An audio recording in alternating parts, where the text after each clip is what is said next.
ऐसी कोई बात नहीं है कि पवार महाराष्ट्र में छाए हुए, कि कुछ भी करके शरद पवार निकल आते। तो ये शरद पवार ने अपने जो चमचे हैं उनकी तरफ से ये सब माहौल बनाया हुआ है। मीडिया को अपने पीछे लगा के रखा है और मीडिया को संभाल कर रखा है। आपकी कोई तकलीफ नहीं होगी, खाने पीने की सुविधा होगी, कहीं ना कहीं कुछ मेहरबानी करके रखी है। ये अजीब इंसान है।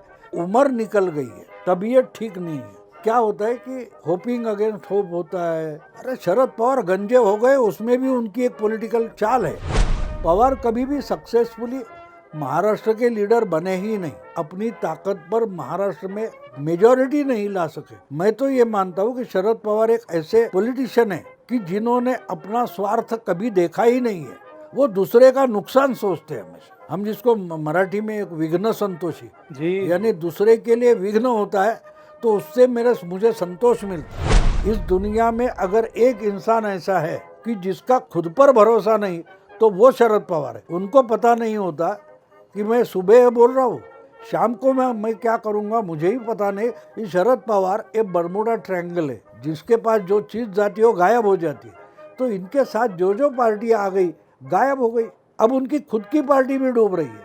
शायद कल एक दिन ऐसा आ जाएगा कि जब सुप्रिया ताई को भी उनका ही पिता दगा दे सकता, कि अभी तक तय नहीं कर पा रहे कि मैं चाणक्य हूँ या मैं चंद्रगुप्त हूँ। वो बाद में सच बोलना है इसलिए आज झूठ बोल देते। 2 साल के बाद बोलेंगे हाँ अजीत को मैंने ही भेजा था, ये बोल सकते। यानी रासलीला भी कर रहे और भगवत गीता भी बता रहे। मेरी समझ में ये नहीं आ रहा है कि आप करना क्या चाहते हो भाई। आज जो पूरा मराठी मीडिया इनके आरती करता था, अब वो भी मुंह के बल गिरा है। इसके आगे फिर उनकी पार्टी फिर से नहीं खड़ी होगी और मान लो बेटी का तो पॉलिटिकल करियर खत्म हो गया। शरद पवार को हमारे मराठी मीडिया में भीष्म पितामह कहा जाता है। मैं कहता हूँ उनके बाप है कि जिसको बेटे की शादी करनी थी वही शादी के लिए खड़ा हो गया। ऐसा जो बाप था वैसे शरद पवार है। अब ये उम्र होने के बाद भी बोलते हैं कि नहीं फिर से शादी तो मैं ही करूँगा। ये शंतनु है, भीष्म पितामह नहीं है। नमस्कार दोस्तों, ओशियन नेटवर्क में आपका स्वागत है।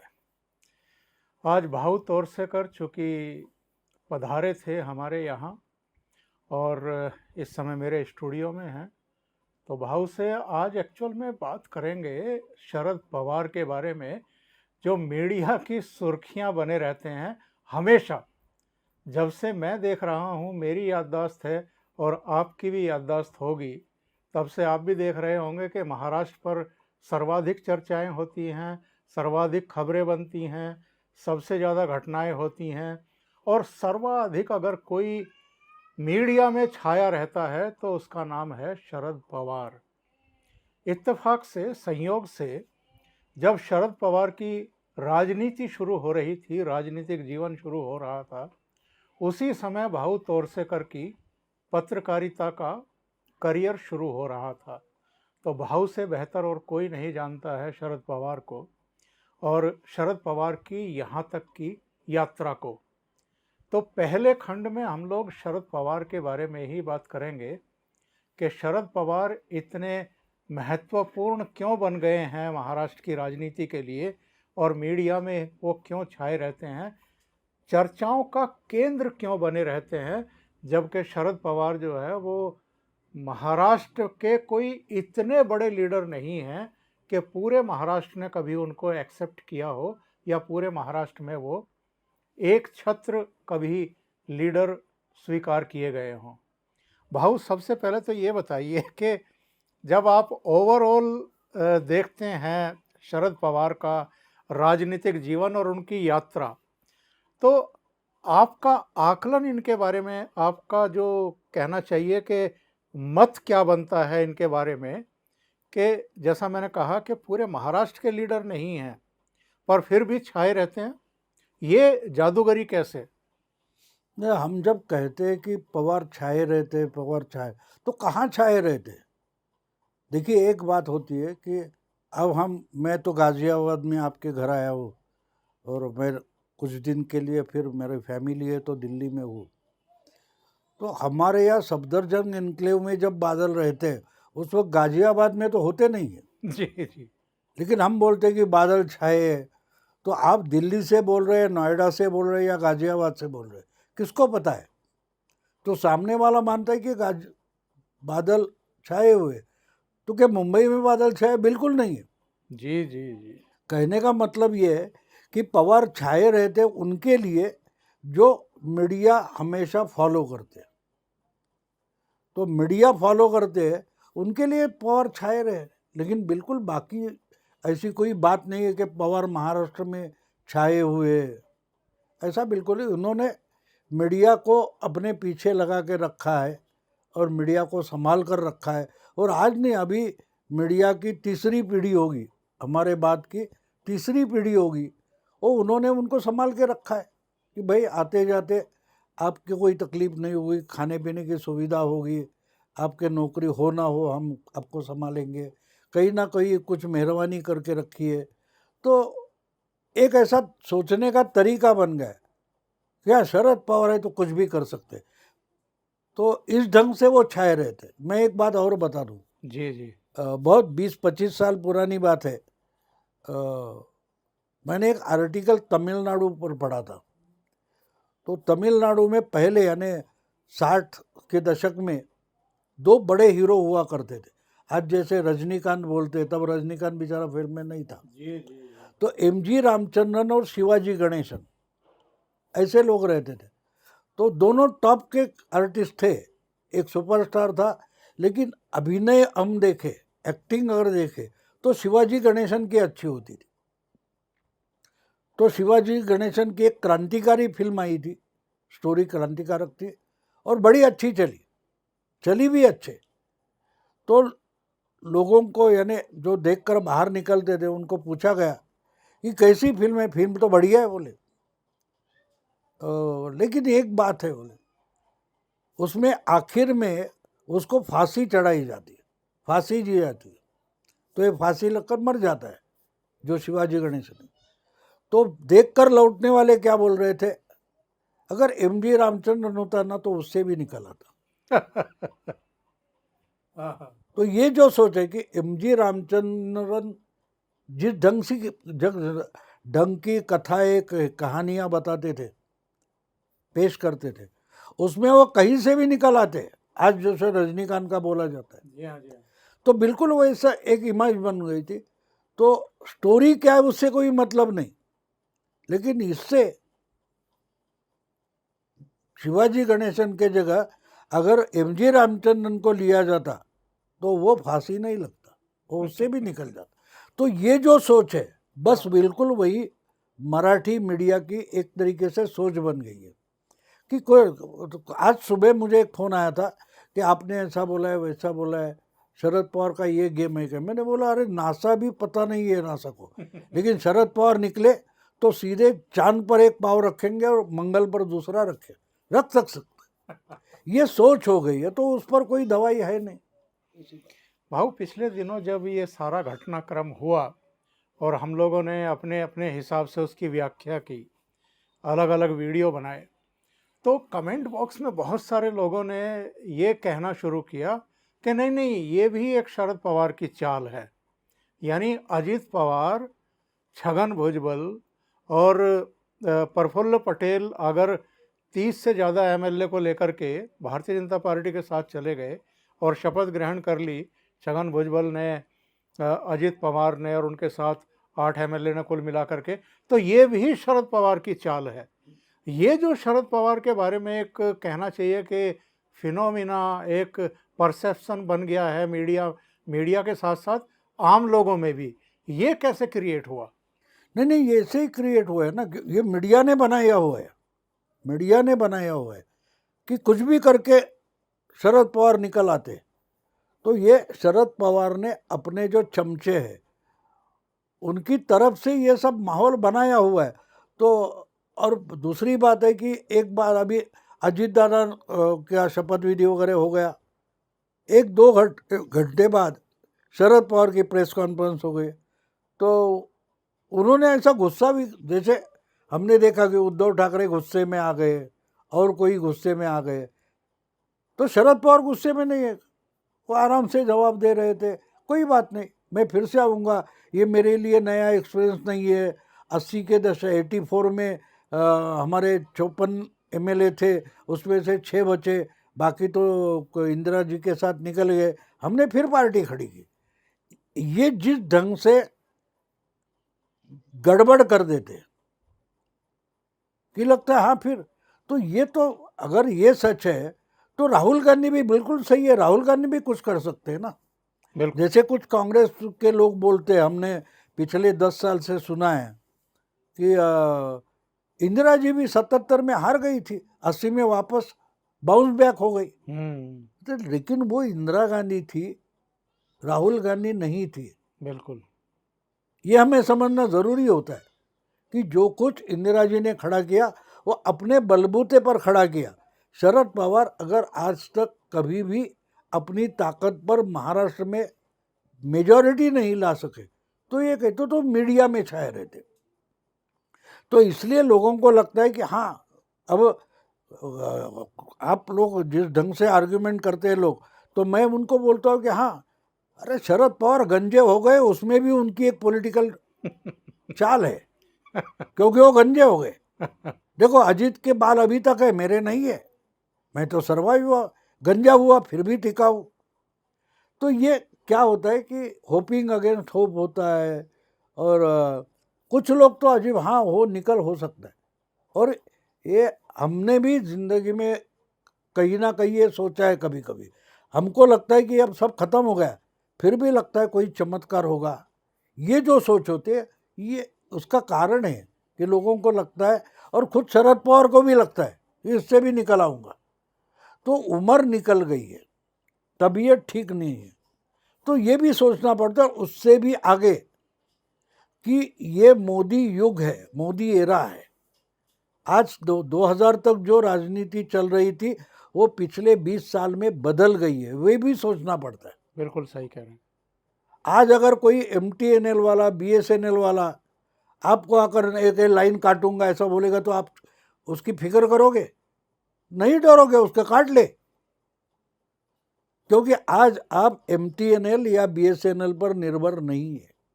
बिल्कुल सही। ये भी समझ, अगर वो उसी ढंग से सोचता है तो उसकी भी वो गलती जो शरद पवार कर रहे हैं। भाऊ 67 में पहली बार एमएलए बन गए और फिर 78 में मुख्यमंत्री बन गए, केवल 11 साल की उम्र में।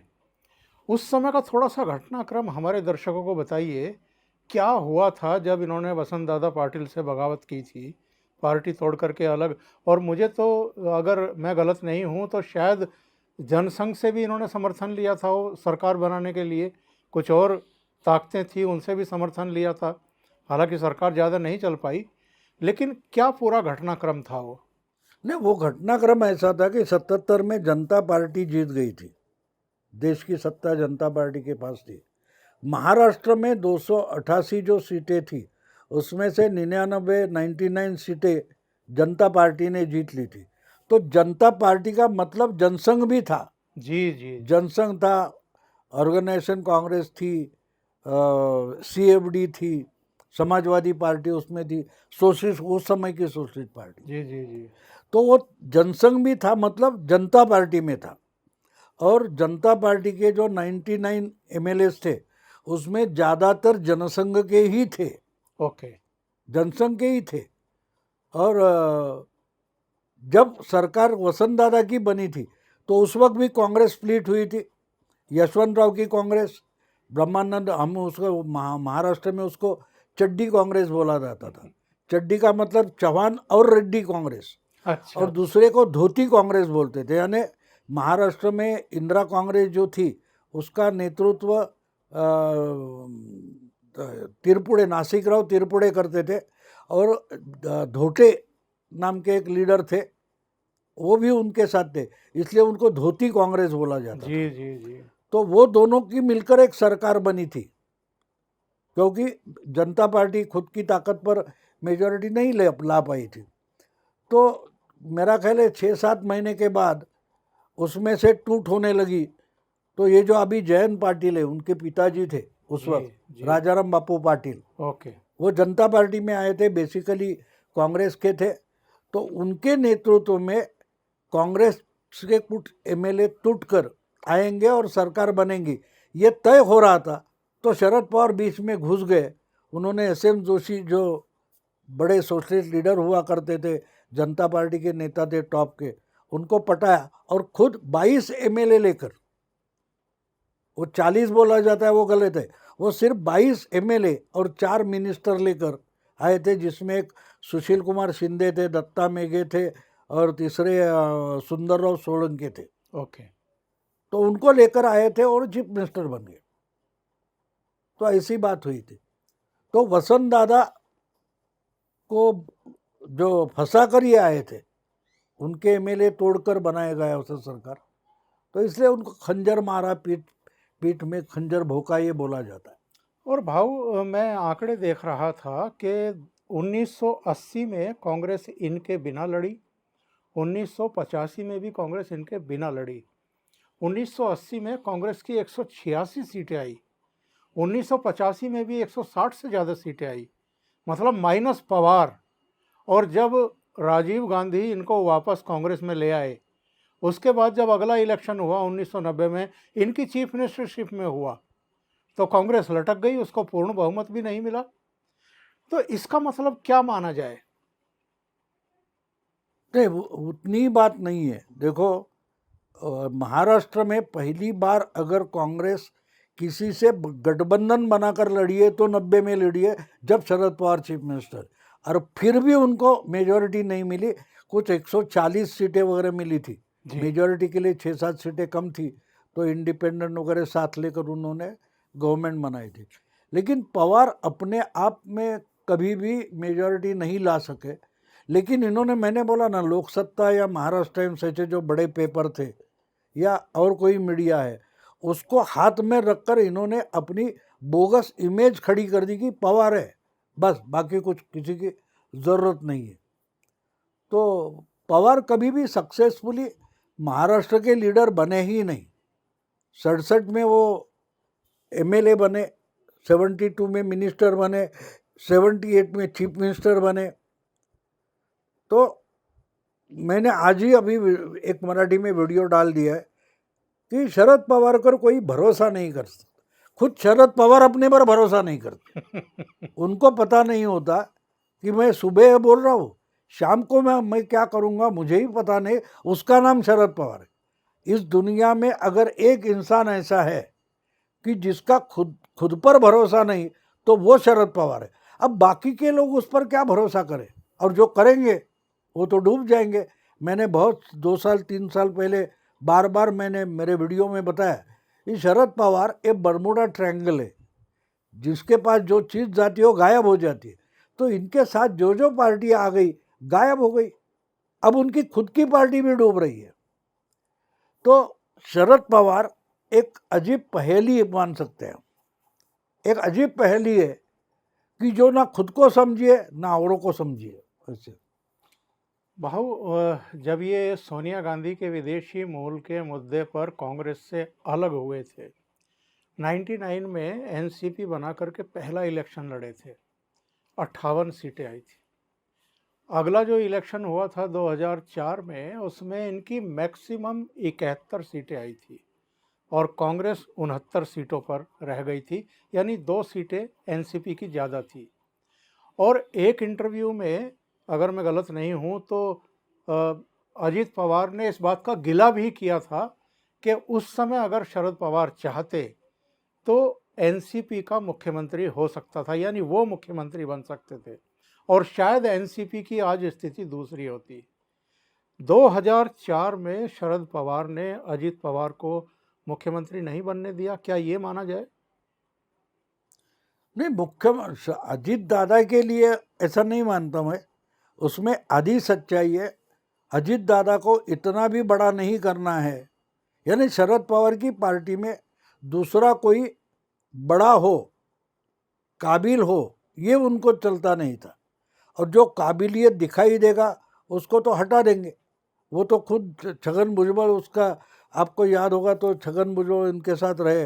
लेकिन जब छगन भुजबल ने ओबीसी का नेशनल लीडर बनने की कोशिश की और पटना में उनकी बहुत बड़ी रैली सक्सेसफुल हो गई, बस उसके बाद एनसीपी में उनका कद छोटा करने की कोशिश तरीके से हुई है। तो सिर्फ अजीत दादा नहीं है, आज लोगों को लगता है कि अपनी बेटी के लिए कर रहे, ये बेटी से भी ऐसा ही करेंगे। जब तक मैं हूं दूसरा कोई बड़ा नहीं बन सकता, ये इनकी सोच है, ये इनकी सोच है।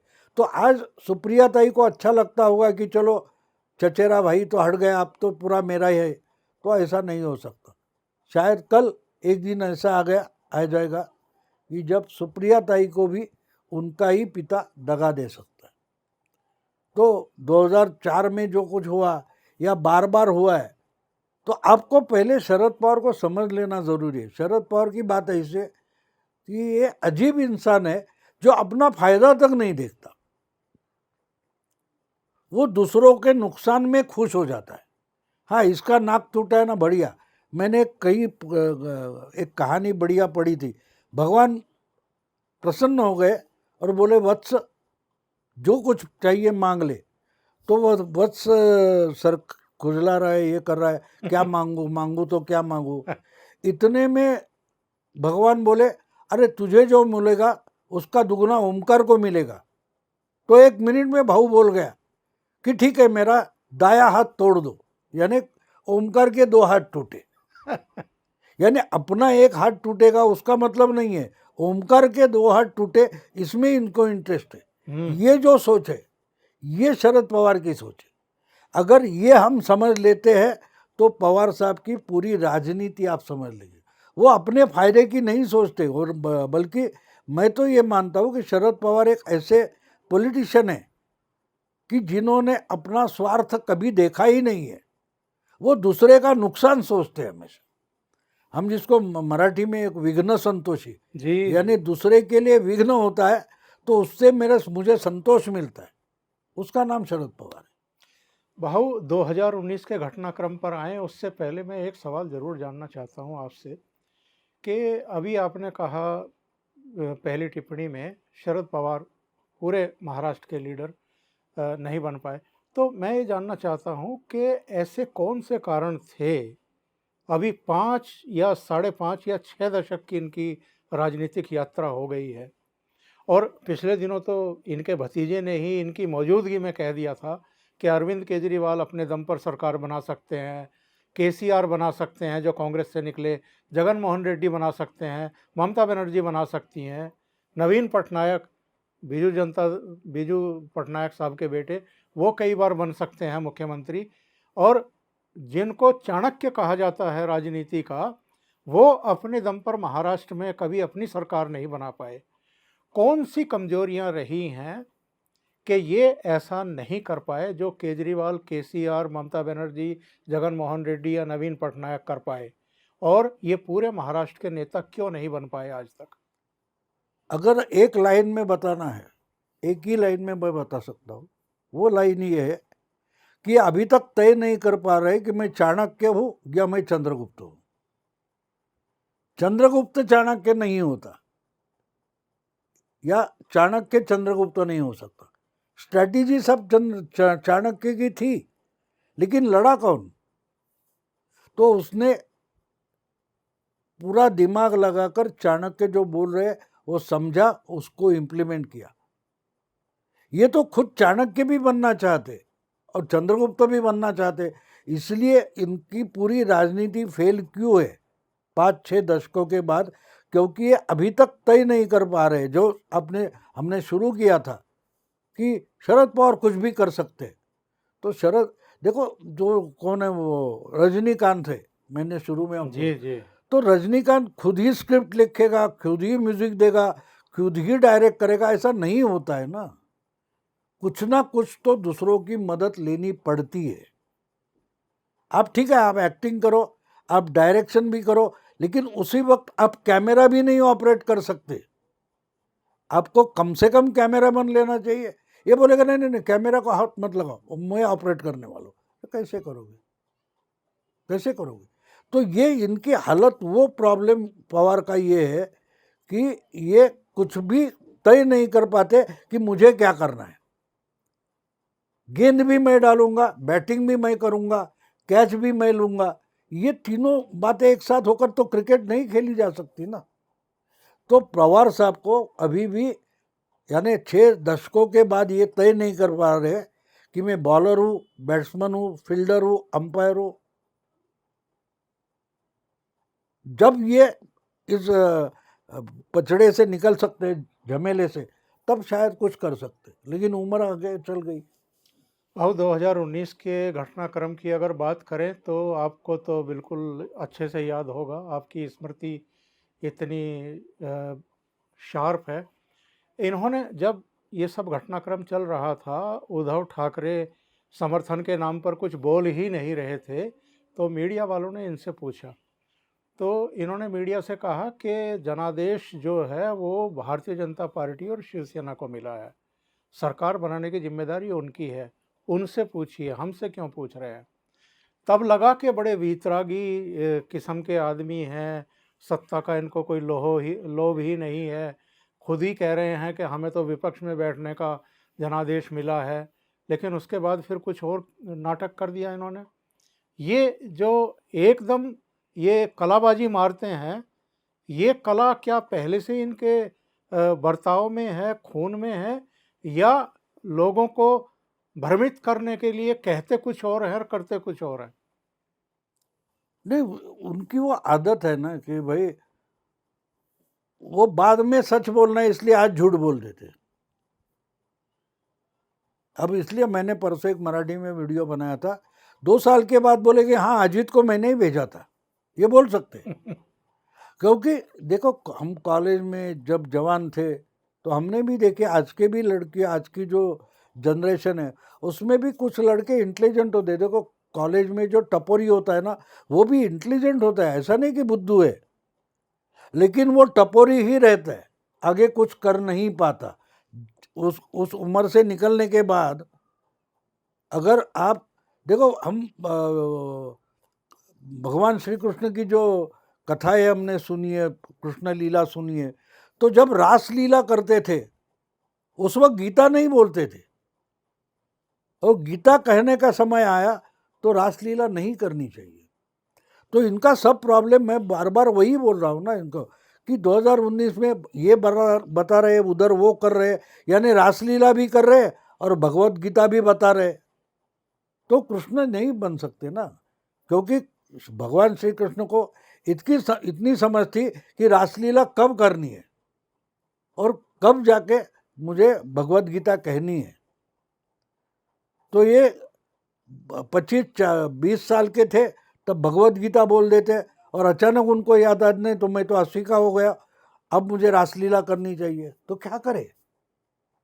यानी मैं तो कहता हूँ कि स्प्लिट पर्सनालिटी है, वो खुद को तय नहीं कर पा रहे।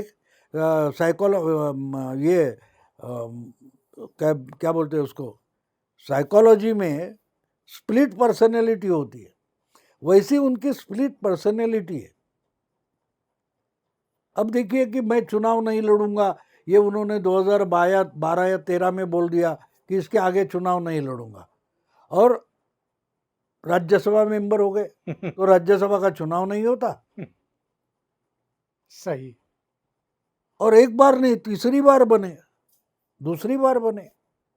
यानी मेरी समझ में ये नहीं आ रहा है कि आप करना क्या चाहते हो भाई, क्या करना चाहते हो। तो इसलिए बार बार जो करते हैं वो गलत ही साबित होता है। हाँ, एक बात है कि नुकसान उनका अकेले का नहीं होता, बहुत सारे लोगों का होता है। उनको लीडर जो मानते हैं उनका होता है, उन पर जो श्रद्धा लगाए बैठे उनका होता है। आज आज जो पूरा मराठी मीडिया इनके आरती करता था, अब वो भी मुंह के बल गिरा है। बिल्कुल सही कह रहे हैं। तो नुकसान बहुत लोगों का होता है, उनका अकेले का नहीं होता है। बहु जो इन लोगों ने किया 2019 में, भारतीय जनता पार्टी के साथ ही उद्धव ठाकरे ने धोखा नहीं किया था, और शरद पवार ने भी उनके साथ मिलकर के जो जनता का आदेश था कि विपक्ष में बैठिए, शरद पवार के लिए भी कांग्रेस के लिए भी, तो एक तरीके से भाजपा के साथ ना करके या देवेंद्र फडणवीस को मुख्यमंत्री बनने से रोक करके इन्होंने एक घात उनके साथ ही नहीं किया था, जो जनादेश 2019 का आया था विधानसभा में, महाराष्ट्र की जनता के साथ भी इन्होंने घात किया था। क्या इसका नतीजा इनको भुगतना पड़ेगा? हालांकि मोटे तौर पर देखें तो भुगतना पड़ चुका है। शिवसेना भी टूट चुकी है, उद्धव ठाकरे मातोश्री में अकेले ही बैठे हैं 2-3 समर्थकों के साथ, और आज शरद पवार के साथ भी ये नौबत आ गई है। तो क्या इतनी जल्दी एक प्राकृतिक न्याय होते हुए हम देख रहे हैं कि जो आपने किया उसका तुरंत ही आपको नतीजा भुगतना पड़ गया? हाँ बिल्कुल, वो तो होना ही था, होना ही था। देखिए, अब जिस ढंग से इनके नज़दीक प्रफुल्ल पटेल है, छगन भुजबल है, या वो वलसे पाटिल है, खुद भतीजा अजीत दादा है, वो जिस ढंग से भड़ास निकाल रहे, तो इसका मतलब उनको इतने सालों से कुछ ना कुछ तो तकलीफ हुई है। जब तक समय था उन्होंने सहन किया है, टॉलरेट किया है, लेकिन उनकी भी हद हो गई, इसलिए तो उनको परिणाम भुगतना पड़ रहा है। और उसका नुकसान आगे चलकर उनकी बेटी को ही सोचना है, सहना पड़ेगा। तो नुकसान अपने बेटी को कुछ बनाने के लिए ये निकले थे, लेकिन अपनी बेटी का ही नुकसान कर गए, ऐसा मुझे लगता है। क्योंकि इसके आगे फिर उनकी पार्टी फिर से नहीं खड़ी होगी, और मान लो बेटी का तो पॉलिटिकल करियर खत्म हो गया। भाऊ शरद पवार इस समय 82-83 साल के हैं। हालांकि वो भले ही अपने आप को सक्रिय दिखाने की कोशिश कर रहे हों, कभी नासिक जा रहे हैं, कभी पुणे जा रहे हैं, प्रेस कॉन्फ्रेंस कर रहे हैं, लोगों को संबोधित कर रहे हैं, उनको बूस्टअप करने की कोशिश कर रहे हैं, लेकिन एक एज है। और पिछले दिनों एक प्राइम मिनिस्टर का प्रोग्राम था दिल्ली में, जिसमें मैं भी गया था, और अलग अलग पॉलिटिकल पार्टियों के लीडर भी थे, और वो शायद अरुण जेटली को श्रद्धांजलि देने के लिए था उस समय। तो वहाँ पर शरद पवार ठीक से अपने पैरों पर खड़े नहीं हो पा रहे थे, सहारा लेकर के चल रहे थे। मतलब जो इस एज को प्राप्त हो चुके हों, वो अगर इस तरह की बात कहें कि मैं फिर से पार्टी को खड़ा करूँगा, फिर से कार्यकर्ताओं को जो है बूस्ट करूँगा, ये अपने आप में एक मजाक नहीं लगता है क्या? शरद पवार को हमारे मराठी मीडिया में भीष्म पितामह कहा जाता है। मैं कहता हूँ उनके बाप है। जिस कारण से भीष्म को खुद की शादी छोड़नी पड़ी, क्योंकि बुढ़े को शादी करनी थी बाप को, वो बोला तू ब्रह्मचारी रह जा। वो जो था कि जिसको बेटे की शादी करनी थी वही शादी के लिए खड़ा हो गया, ऐसा जो बाप था वैसे शरद पवार है। अब ये उम्र होने के बाद भी बोलते हैं कि नहीं, फिर से शादी तो मैं ही करूँगा। ये जो शंतनु था, जी जी ये शंतनु है, भीष्म पितामह नहीं है। जी जी ये हर एक को बोल रहे हैं। जो अब भुजबल से लेकर अजीत दादा तक गुस्से में क्यों है? ये बोले ये तो हम भीष्म मानते थे, ये तो खुद शंतनु निकला। तो यानी आज छूट नहीं रही है।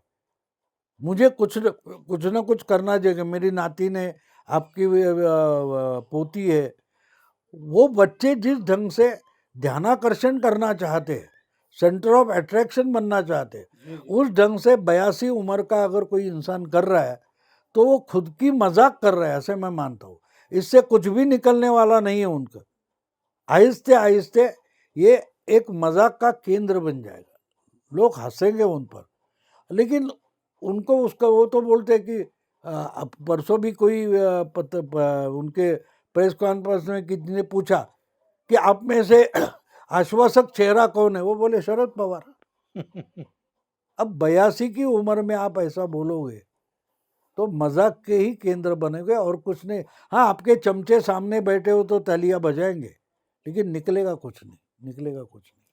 भाव 2024 बिल्कुल सामने है, लोकसभा का चुनाव भी, और उसके 5-6 महीने बाद हम जानते हैं कि हरियाणा और महाराष्ट्र के भी चुनाव होते हैं। तो ऐसे में अब महाराष्ट्र का सिनेरियो आप क्या देख रहे हैं? मतलब पहले तो कांग्रेस पार्टी हुआ करती थी, ऑलमोस्ट ख़त्म है लोकसभा चुनाव की दृष्टि से। केवल एक सीट चंद्रपुर की आई थी 2019 में, और वो भी इसलिए आ गई थी कि शिवसेना का एक बागी वहाँ कांग्रेस के टिकट पर खड़ा हो गया था, हालांकि उनकी अनफॉर्चुनेटली डेथ हो गई है।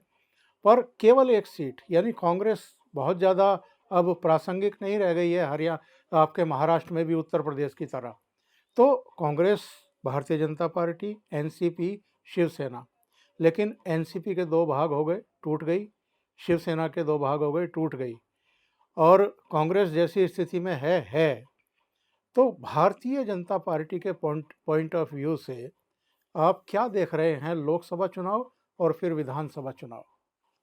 नहीं, लोकसभा में तो बीजेपी अच्छे खासे सीटें लाएगी महाराष्ट्र से। विधानसभा में मुझे नहीं लगता कि जिस ढंग से अजीत दादा गुट हो या शिंदे की शिवसेना हो, उनके एमएलए जिस तरीके से बर्ताव कर रहे हैं, वो उन दोनों गुटों के लिए हानिकारक होगा, क्योंकि इसी ढंग से ये अपनी ही चलाते रहे तो विधानसभा में बीजेपी का फायदा होगा, लेकिन शिंदे गुट और आपका अजीत दादा गुट ये बुरी तरह से चुनाव हार सकते। जिस ढंग से मिनिस्ट्री के लिए या किसी मंत्रालय के लिए 2 दिन से लड़ रहे हैं, वो मुझे लगता है उन दोनों पार्टियों के लिए बुरी खबर है। बीजेपी के लिए नहीं। देखो, ये अजीत गुट और शिंदे गुट, उनको मिलाकर भी बीजेपी के एमएलए ज़्यादा है, फिर भी उनको एक सेम पार्टनर करके 9 मिनिस्ट्रियाँ मिली है और इनको भी मिली है, तो इससे भी आगे और चाहिए। इसका मतलब लोगों के सामने आप दिखाई दे रहे, दिख रहा है लोगों को कि ये बहुत मतलबी है। इनको जनता से कोई मतलब नहीं है, लोगों की लज्जा भी नहीं है। तो इसका बहुत बड़ा परिणाम जनमानस पर पड़ता है, क्योंकि बीजेपी 105 होकर जो वो अच्छे नंबर से चुनकर आने के बावजूद 2.5 साल अपोजिशन में बैठे जी। और अब मिला है, फिर भी अगर सैक्रिफाइस कौन कर रहा है तो बीजेपी के एमएलए कर रहे हैं, तो उनकी इज्जत जनता की मन में बढ़ती है, बीजेपी के एमएलए की। और जो टूट कर आए हैं, अगर वो जो मिला है उससे भी और चाहते तो उनकी इज्जत, विश्वासार्हता कम हो जाती है। इसलिए मुझे लगता है कि बीजेपी के लिए अच्छा है, लेकिन उनके साथी जो आए उनका नुकसान होगा, और उसका फायदा अजीत दादा के बजाय शरद पवार को और एकनाथ शिंदे के बजाय शरद पवार, उद्धव ठाकरे को। जी जी जी। कांग्रेस का रिलेवेंस खत्म हो गया। कांग्रेस, देखो महाराष्ट्र में कांग्रेस का कोई लीडर ही नहीं बचा। अपने जिले के बाहर इस लीडर को कांग्रेस के कोई पूछता है, ऐसा आप नाम भी नहीं ले सकते। बाकी की पार्टियों में एकनाथ शिंदे हो, अजीत दादा हो, या उद्धव ठाकरे हो, या और कोई बीजेपी के 10 लीडर हो, उनको अपने जिले के बाहर भी लोग लीडर मानते हैं। लेकिन कांग्रेस में आज एक भी लीडर ऐसा नहीं कि जो कम से कम 3-4 जिलों में उसको कोई नेता मानता हो। तो कांग्रेस तो इररिलेवेंट हो गई है। हाँ, उनके आज भी अगर चुनाव होता है, कुछ काम नहीं करे, तो भी एक 35-40 तक एमएलए चुनकर आ सकते हैं। आहिस्ते आहिस्ते वो कम हो जाते हैं। हमने यूपी में देखा कि 85 के बाद कांग्रेस आहिस्ते आहिस्ते यूपी में खत्म हो चुकी। तो वही महाराष्ट्र में होने जा रहा है। वाह, आखिर में मैं ज़रूर जानना चाहूँगा, क्योंकि बहुत सारे लोगों का ये कहना है कि भाई जो एनसीपी को तोड़ा है भारतीय जनता पार्टी ने, और जिस तरीके से अजित पवार को डिप्टी चीफ मिनिस्टर बनाया है और कुछ ऐसे लोगों को भी मिनिस्टर बना दिया है जिन पर आरोप थे, इसका नुकसान भारतीय जनता पार्टी को हो सकता है महाराष्ट्र में। आप इससे सहमत हैं? देखो, अगर सिर्फ मीडिया में काम करने वाले हैं, विश्लेषण एनालिसिस करने वाले हैं, उनको ही अगर चुनाव आयोग काउंट करता तो मैं मानता हूँ बीजेपी का बड़ा नुकसान होता। लेकिन कम नसीबी इनकी ऐसी है कि चुनाव आयोग ये क्या कहते हैं या ये कहाँ वोट देते हैं उसकी गिनती नहीं करता। गिनती ऑर्डिनरी पीपल जो होते हैं, सामान्य लोग जो होते हैं, वो साधारण लोग जहाँ वोट देते हैं उसकी गिनती होती है। तो ये जो चर्चा चलती है वो अपने स्तर की होती है। नीचे वाली जनता को, अब आप जाके महाराष्ट्र के किसी गांव में पूछो ये अजीत दादा क्या हो गए, लोगों को पता नहीं है। अपना रोजमर्रा जिंदगी जीने की संघर्ष में लोग लगे रहते। बिल्कुल सर। तो चुनाव के टाइम में जो सिचुएशन बनती, परिस्थितियां बनती है, उस पर वोट देना होता है। और दूसरी बात ये होती है कि लोकसभा में लोग पार्टी चुनते हैं, विधानसभा में लोग एमएलए चुनते हैं, और शहर में हो या और जगह जो वार्ड होता है उसके लोग जो चाहते होता है। तो उस ढंग से होता है। कोई यूनिवर्सिटी में बैठकर या टीवी के स्टूडियो में बैठकर चुनाव नहीं होते। तो इसलिए मुझे नहीं लगता इसका परिणाम बीजेपी के चुनाव के रिजल्ट पर होगा, ऐसा मुझे नहीं लगता। और 2024 के बाद उद्धव ठाकरे और शरद पवार को कहाँ देखते हैं आप? अगर आज मैं 2 दिन से डिस्टर्ब हूँ, जिस ढंग से शिंदे गुट या अजित दादा गुट के लोगों ने, एमएलएज ने मिनिस्ट्री के लिए नाटक किया है, वो मुझे पसंद नहीं आया। मैं मानता हूँ कि उसका दुष्परिणाम होगा तो बीजेपी छोड़कर सबको उसकी कीमत चुकानी पड़ेगी, सबको। और यही चलता रहा तो अगला चुनाव बीजेपी नहीं, सब पार्टियां अलग अलग लड़ेगी, और उसका अल्टीमेट फायदा तो बीजेपी को होगा। क्योंकि एक बात हमें ध्यान में रखनी चाहिए, बीजेपी का आज का जो हाईकमांड है वो आने वाला चुनाव नहीं सोचता, ये चुनाव में क्या करेंगे और उसके बाद 5 साल बाद दूसरा चुनाव आएगा उसमें क्या होगा, ये भी सोचकर वो आज की राजनीति बनाते। ये और किसी के पास इस ढंग की सोच नहीं है। इसलिए बीजेपी को फायदा क्यों हो रहा है, तो उनकी जो सोच है उसका फायदा है। आइडियोलॉजी वगैरह अलग बात है। आज किसी भी पार्टी के पास आइडियोलॉजी नहीं है, विचारधारा वगैरह देखने की, सुनने की बातें है, उससे आज आगे कुछ नहीं। इसलिए जो आने वाली समस्या आने के पहले सोचते, उनको फायदा होता है। इसी भाऊ बहुत बहुत धन्यवाद। आप हमारे आवास पर पधारे, और केवल नहीं पधारे बल्कि हमारी पोती को आशीर्वाद भी दिया, और हमारे स्टूडियो में आपने महाराष्ट्र की राजनीति पे, ख़ास तौर से जो शरद पवार की राजनीति रही है उस पर बहुत गहन विश्लेषण किया है। भाऊ बहुत बहुत धन्यवाद। नमस्कार।